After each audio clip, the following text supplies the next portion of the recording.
and we're back for another edition of Mok and Reda Podcast.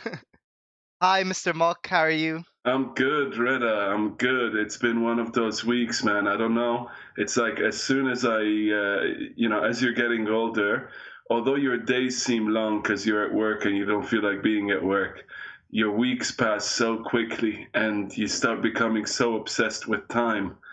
Time management is like the most important thing at the moment for me. And it's like you win whenever you save a few seconds here and there. Like Layla would ask me to do something, and rather than wait for the water to boil, I'd boil the kettle and put the water in so I can cook her pasta or whatever. And I'd be like, boom, I just saved about 44 seconds. All right, And so it's so weird. But yeah. I don't want to be rude, right? But all I was doing was asking how you are as a courtesy. I didn't want a whole philosophical. No, I'm good. I'm good, man. No, I just saved a few seconds there. That's the reason why I mentioned it. And I was like, wow, Mark, you just saved about 28 seconds. This is amazing. And then you wasted 40 here. Yeah, exactly. Actually, last week when we recorded our podcast, I sent the link to my brother, and he was listening to it. And one of the questions he had was he wanted to know your background and where you're from. So I mentioned to him that you're half Lebanese and half Tunisian. But then I realized that there is some French in you. So I think just for our audience, do you want to give Yeah. an introduction to your ethnic background, or Yeah. whatever it is? You're looking at Jason Bourne here, guys. This is, I can have up to 7 passports, but my mother was French Tunisian, and my dad is Lebanese, I believe Lebanese Syrian, if I'm not mistaken. And that's already 4 passports there, right? And then I lived in Cyprus all my life for like 20 something years. And after Cyprus, I moved to Malta. That's a 5th passport, by the way, Cyprus passport. After that, I went to Malta, stayed there for about 7 years. I got married and had my daughter there. And in a nutshell, that then brought me to Ireland. So Malta and Ireland, another 2 passports, and that brings it to 7 passports, everybody. But I only have one. So that's where I'm from. Originally, I am French. I would say French Lebanese is probably the most accurate. I've never been to Tunisia. And Cyprus, although I lived there for most of my life, I wouldn't really consider it necessarily, my nationality. But I would consider it my home. Exactly, that's how I feel about it. Mm. And in fact, when people ask me where you're from, I usually alternate between Cypriot and Lebanese, just Yeah. depending on my mood. But really, if I was going to break it down, I think I would say my blood is Lebanese, my heart is Cypriot, but my mind is, Western. Or, yeah, because I think my mind identifies mostly with, or, is in sync more with the Western ideology. Yeah. I've never really regarded any of the the Cypriot or the Middle Eastern mentalities as anything desirable or anything I could relate to. Yeah, no, I understand that completely. And also, by the way, I don't feel that nationality and home or blood or etc. are always necessarily related. While people should be like, you should be proud of your heritage, and it's like, okay, but I didn't really live in Lebanon. Last time I was there, I was 5. So I'm proud of I eat Lebanese food. I give I give Lebanon a big part of my. Of myself by eating their food. So that's enough. Yeah, well, that's the thing. I don't know. There's not much to be proud of, in saying I'm Lebanese, because when I think about it, there's not much that's great about the country except for the food. I think people have good jokes. Yeah. That they're I think the funny. humor is good. I think they're Yeah. probably more westernized as well in the sense that they're more open-minded, more welcoming, and things like that than a lot of other countries in that region. I'm not saying the only country, but like you know, let's face it, Saudi Arabia and the other countries, maybe even Syria these days, Iraq, all those, they're not as safe or welcoming. Well, these days Lebanon isn't either, but Well, that's the well, that's thing. another It's conversation. yeah, I think it's mainly the corruption there Yeah, yeah, that makes the it country is. not desirable. Yeah, And people know about it. It's not even a secret. People know there's no, corruption. and most Lebanese people are people who've traveled all over, and I think that's what brings them a bit of more unique identity. It's very hard to compare one Lebanese person with another because of different people, different travels, different experience. For instance, you with your family, a lot of you guys are migrated to Africa. Some other Lebanese friend of mine, a lot of them migrated to Latin America. And then, with me, it was more France, Cyprus, and other things like that. So, all that will mold these Lebanese into completely different people. Well, yeah, I think Lebanese are great at adapting. Yeah. So you get people from other countries moving abroad, and they'll try and retain their culture and try and impose their culture onto the country they are. But Lebanese people, we don't. We kind of leave our culture behind, Mm-hmm. and we embrace the country we're at, and we become part of them. So in some ways, we're a net benefit to any country we move to, because we're not trying to change things. We're just trying to improve our Yeah. lives within the system that already exists. Yeah. No, I agree. So that's where I'm from, everybody. I hope. I'd like. I'm curious as well to know, our future viewers, where all of you guys are from. I mean, if That's you when we want, take over the world. we can give out your phone number and get people texting you. Uh, Call us on 0800 535. No, but eventually what we'll be doing, I wouldn't mind adding people calling in to ask us any questions. If we have interesting enough topics. But... Well, I mean, you're talking about us having a guy who's gonna take calls, filter them to make sure no one's gonna mess around with us. Yeah, we're hiring another 5 people for the sound and audio and call center. Let's open a call center. Yeah. But yeah, so yeah, that's basically where I'm from, Mr. Reda. So another thing that happened because of last week's podcast was, after we recorded the show, I wanted to get some feedback about our podcast. So one of the things I did was I shared the podcast with a few friends and family, and people who I thought already listened to podcasts or who know me and can give some feedback. But the other thing I did was I listened to it myself. And one of the things I usually do when I'm in the shower is listen to things on YouTube or And I was listening to our podcast in the shower, naked. My and voice, my when we did record the podcast, my girlfriend wasn't home, so she hadn't known that we recorded the podcast. And so I have it full blast in the bathroom. I'm taking a shower, and she walks in, and she listens to me listening to myself and you speaking.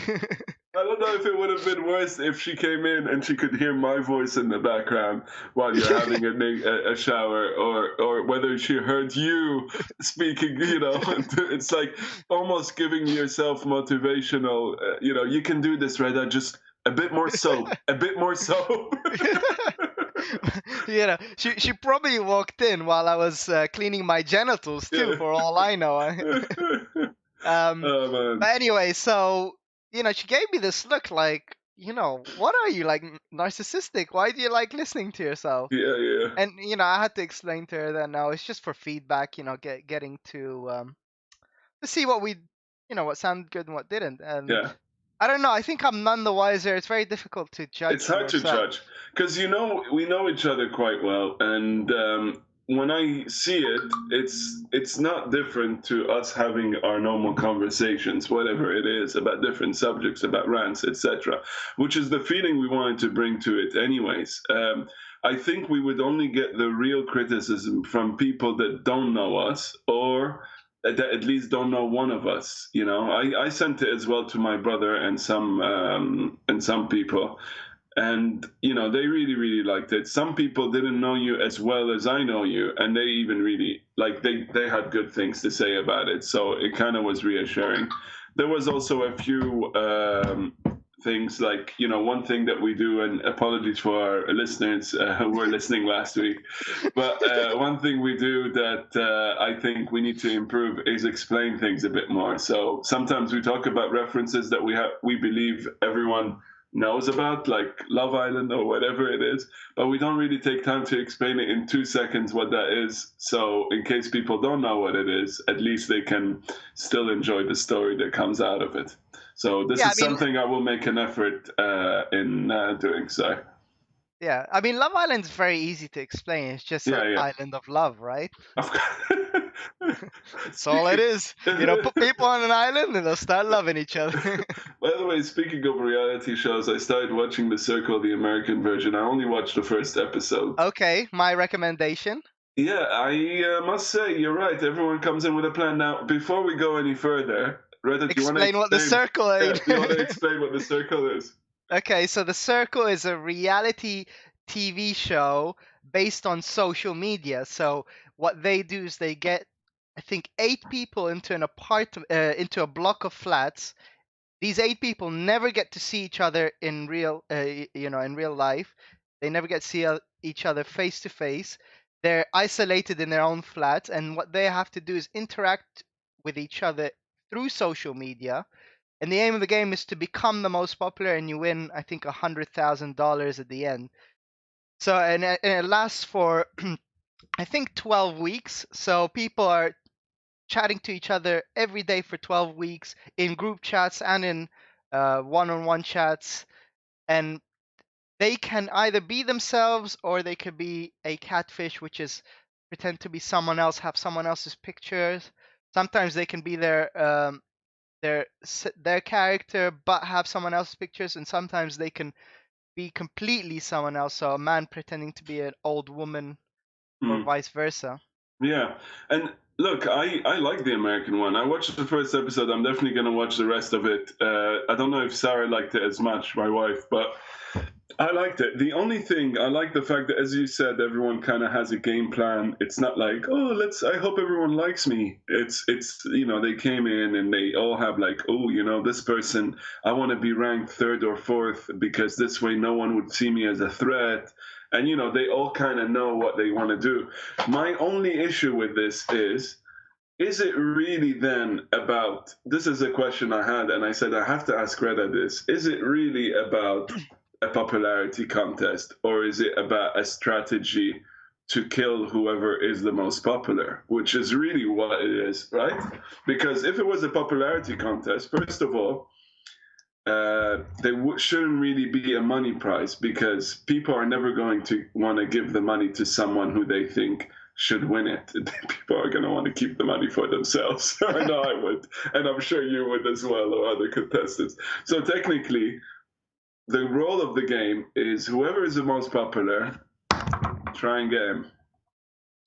That should be the strategy, but here's the tricky point. So I've noticed that because every week in the show you get a ratings going, and then the 2 most popular people get to boot someone out. They're called the influencers, right? Yeah. And you notice while watching the show that the influencers don't actually they hardly ever do it, or I can't even remember of a time they do it. So spoiler alert. Okay. But they never boot someone who's fairly popular. No, even if they want to. I'm supposed that at the end of the day, it comes down to, if you boot someone who's just underneath you in terms of popular and chasing the influencer stuff, you also get all their allies go against you in the next vote. So you have to be careful, number one, from that aspect. Number two, it might be still early to start knowing who's really the most popular. So number one, two, three, four from the first episode. Because I was surprised from the first episode they started voting. You know, I was like, "Jeez, I barely, you barely get to know the characters." But I realized that yeah, from the beginning it's kind of hard to know who's going to be most popular. And on top of that, if you're the most popular guy, then you're going to be influencer the most, then you're barely going to ever have a chance to be kicked out, right? That's the other Yeah, logic. Like, it's very difficult to control who yeah, votes for yeah, you, yeah. though. So That's a you good will point. be you will be exposed at some point. Yeah. But it's true. I think if you kick someone out who's fairly popular, Mm. for you expose yourself to oh, he's playing the game. He's trying to get rid of his his most popular threats, Yeah. and then it'll give you out as a game player, which is what you're pretending you're not. You're Hmm. just pretending to be, oh, I'm just here to be myself, Yeah, which is yeah. what they all say. But the difference I noticed between the US and the UK show is the US one is a lot more fast paced. I think they condensed it into less episodes, so I think it's 12 for the whole season, whereas the UK one it was every day Yeah. for a couple of weeks, so it's like 30 episodes or Yeah. something like Now, that. American reality shows do that a lot. There was another one that I was watching. It's called. By the way, guys, I just want to put this out there.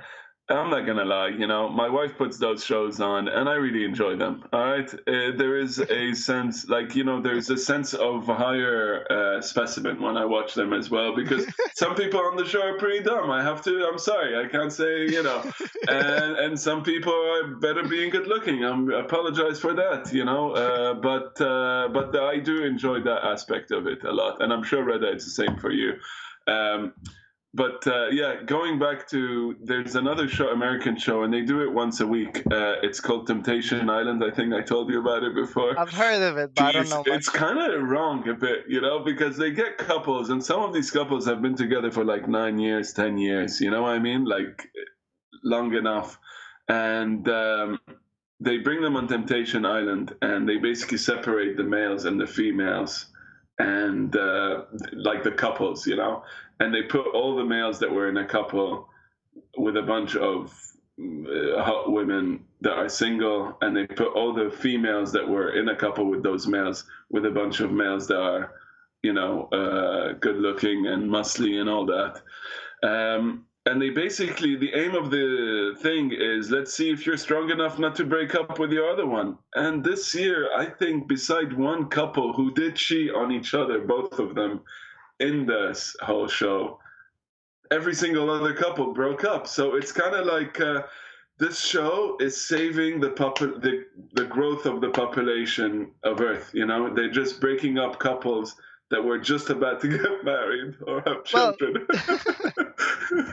I think producers of these shows, where they're successful in breaking up couples should get credit because that's what they're trying to achieve. They want the Of course, drama, they and want the drama. Yeah. I think producers fail when couples stay together and there's nothing to report there. Mm.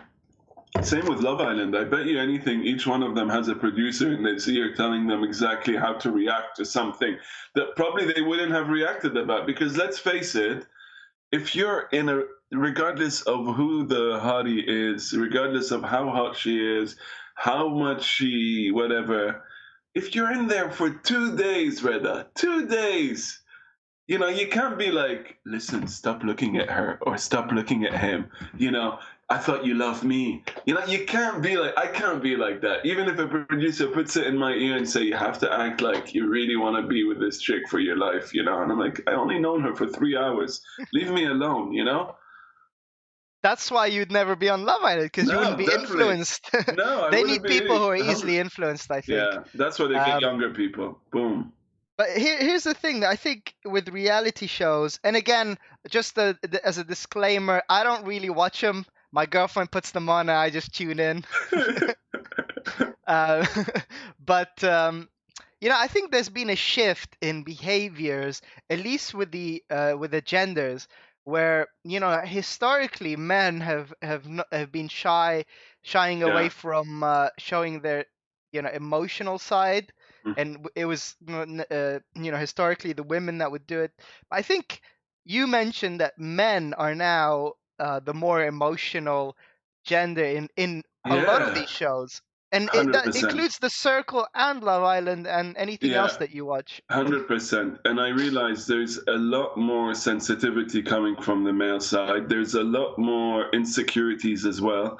Like I was watching Love Island the other day, and all the guys, but there was one in particular who was really like every single time the girl he was with, regardless of all the reassuring she made him that she really likes him and she preferred being with him than the guy who she's like was coupled up with or whatever it was.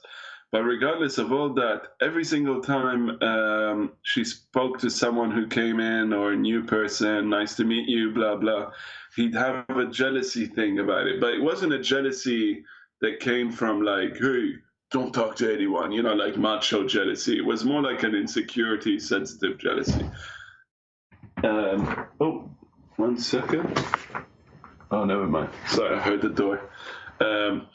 But the same with a lot of the other guys, and even in other shows like the Temptation Island, they took a girl back. This guy takes a girl back who was sleeping around with some other guy. I don't see any girl taking a guy back after he's messed around, if that makes sense, But the girls, they did their fair share of messing around, and every two of the guys out of the four guys who had their girls sleep with other guys, they were like, "We'll take you back." One guy even proposed to her after she was flirting with two guys. Oh Slept wow. with one of them like a bunch of times. The other guy, she still made out with him, but didn't sleep with him. And he still proposed. Bro, give me 1 second. Is it Okay. okay? All Can we right. All right. pause? All right. All Yeah. right, bye. Okay. So you're mentioning, how girls or actually guys are taking girls back after they've cheated on them or hooked up with someone else. When historically it used to be the guys who would cheat on girls and they would take them out. But Yeah. I don't know. I think it seems like women have been empowered, and rightfully so. I think they should be, and men have been tamed. They're a lot. I Mm. don't. I would say I would. I don't want to say weaker, but they're a lot softer actually than they used to be. Whereas women are quite, they're more Mm. resilient. They can take more these days, at Yeah. least on the reality shows. Yeah, on the reality shows for sure. I still find it that in younger couples, I see that as well. Not couples our age or people a bit older than us as Yeah, much, but it's a younger generational couples. thing. Yeah, like millennials, people in their 20s, I kind of feel that people are still kind of careful. Not always as well, but they are very like, taking a step back as opposed to us when we were younger and we were trying to meet people where we felt like we had to show all this confidence and this macho-ness. I feel that it needs to be shown way less today. Whether it's a good thing or a bad thing, I'm not there to judge. It's their Yeah, generation, not mine. which actually, because I think gender roles are kind of changing. I mean, the traditional ones, Mm. where men work and bring home the bacon, as they say. Yeah, yeah. Um, but there is one thing that hasn't yet changed, and I thought of it while I was going to the supermarket the other day. So I think it's still true that men in general, in couples, are the ones that go to the supermarket, get the groceries and all that kind of stuff. And Hmm. I was thinking about it. I was thinking, why do men do that? I mean, uh, it, it's certainly true in my relationship, and I think in yours, where Yeah, our other halves, they just ask, "Oh, can you go to the shop and get this? Can you go?" Or while you're going to the shop, get this. And I wonder if it's linked to if you go back to historical times, and men used to go out hunting to bring the food. And, yeah, and at least we still have to go out and feed our family, and yeah. if that's linked, It's and if definitely it the modern version of that. You know what I mean? yeah, it might, it'd be interesting to see if it applies to younger, you know um Hmm.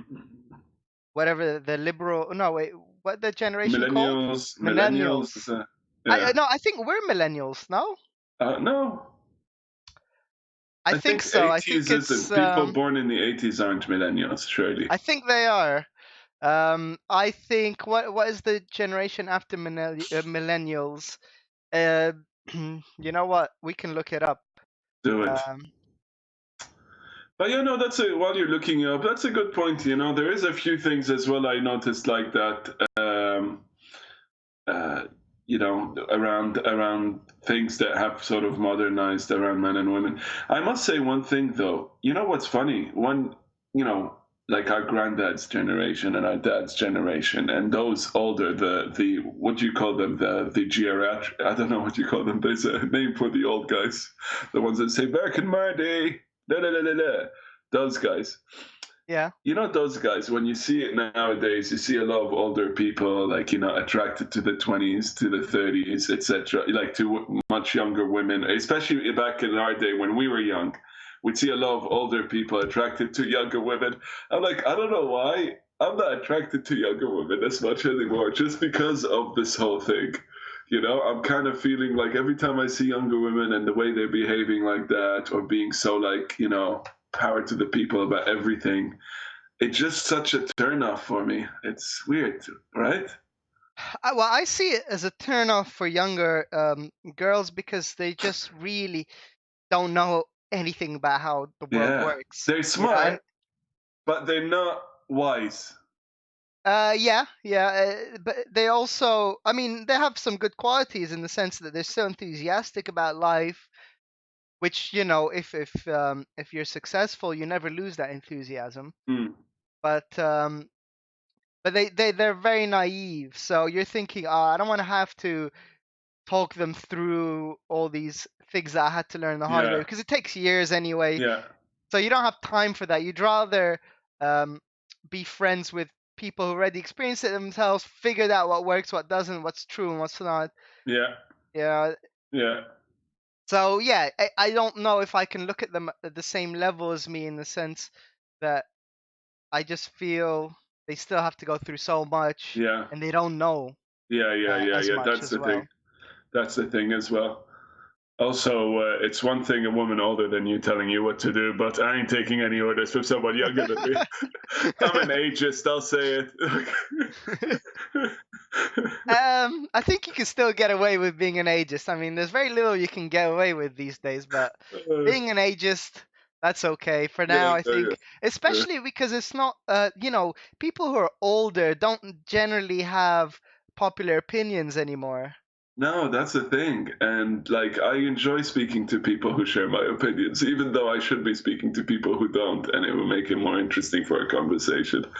Yeah. I think the older generations, they're not in line with the liberal media and all that kind of stuff. So Yeah. yeah, you're allowed to punch a Nazi basically. You should watch, by the way, that new show with Steve Carell and Jennifer Aniston. It's pretty good. It's Good Morning America. Okay. I think I saw the trailer. Yeah, it's in a nutshell. It's about very quickly. It's about a morning show newsroom, and one of the anchors on it, Steve Carell, is accused of by people for sexual misconduct. So the network directly fired him. There wasn't a court case or anything, but the network directly fires him. And I'm only like a few episodes in, and no spoilers, please. No spoilers. He's kind of very much claiming on the defense. Look, there was always consent. Yes, I did cheat on my partner and everything, but there was always consent with these people, and I shouldn't be fired when there was consent. Whether I cheat, or stuff. It's my problem. That's his version. Of course, I don't know the actual facts. It's still early days, but in a nutshell, that's what it is. And the funny part is, you notice a bit more truth to it later in the season when he's speaking to other people who were actually Weinstein-y or Kevin Spacey-ish more than he was. And then you realize, well, if he's actually kind of saying, you guys are wrong, I'm not that, it makes him realize as well what the limits are. So maybe there is a bit of this, but it's still very early. I'll let you know how it turns out. But it's a Okay, good show. so it's not a comedy, because when you say Steve Carell, I'm Oh assuming it's yeah, a yeah. comedy. No, it's not, man. He plays really good though. Every time he gets angry, it makes me laugh because I'm thinking Michael Scott from The Office. I'm Oh yeah. thinking, but he's also a really good actor. So like, when he rants or when he gets angry, it comes out as a rant or an angry, but there's some funny points to what he's arguing about as well. So it did make me laugh a few points, even though it's not supposed to. It's supposed to be a drama. Oh, okay. So I think I will give it a go. Yeah, yeah. I think I It's will. I interesting. enjoy these kind of things.